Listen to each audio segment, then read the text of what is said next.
This is the game of Capture.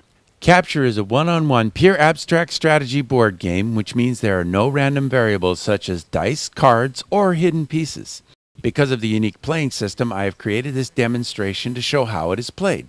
In Capture, there are two bases as indicated by the gray numbered areas. The goal is to capture the opponent's base. This is done by capturing both sentries or number one pieces at the center of each base. Sentries are the only pieces that cannot leave the base area. All other pieces may move around the game board freely and are only limited by distance. Because Capture is a round-based game, both players get a round indicator which is placed on their side of the board just outside of the playing area. Movement is done from the faces of the triangle, which allows for only 3 moves at first and 2 after that because you cannot travel over the same space twice during a move. Corner to corner is not a legal move. The game pieces are staged with each piece on its same numbered space. There are 2 sentries in the center, 2 guards or number 2 pieces, 4 soldiers or number 3 pieces, 4 patrol or number 4 pieces, 2 warriors number 5s, 2 scouts number 6s, and 2 runners which are 7s. In this demonstration, red goes first.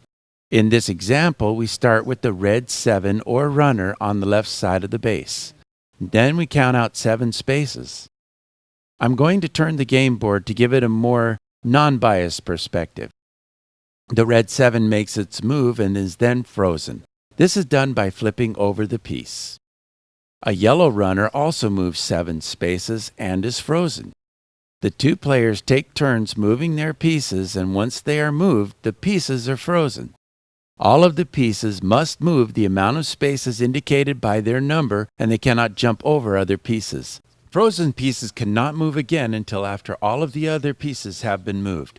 This is why there is a round indicator to keep track of which pieces can be moved. Once all of the pieces have been moved, it is the end of a round, and the round indicator is turned over, freeing up all the pieces.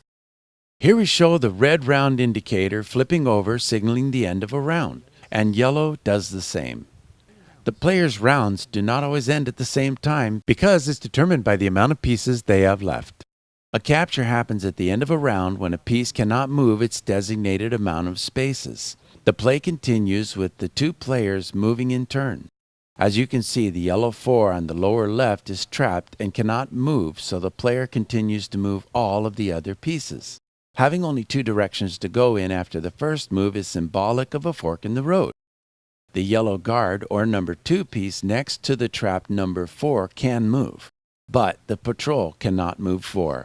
After several moves, it appears as though the yellow 4 and 3 are trapped, but remember the red 4 must move, which will free up the yellow 3.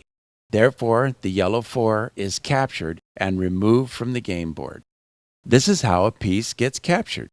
Now the number 3 or soldier can move. Remember, the goal is to capture the opponent's sentries in order to win. Even though the sentries cannot leave the base area, they are still the most difficult pieces to capture. Sentries can be cornered, which means it takes only 2 pieces to make a capture because the border acts as a 3rd piece.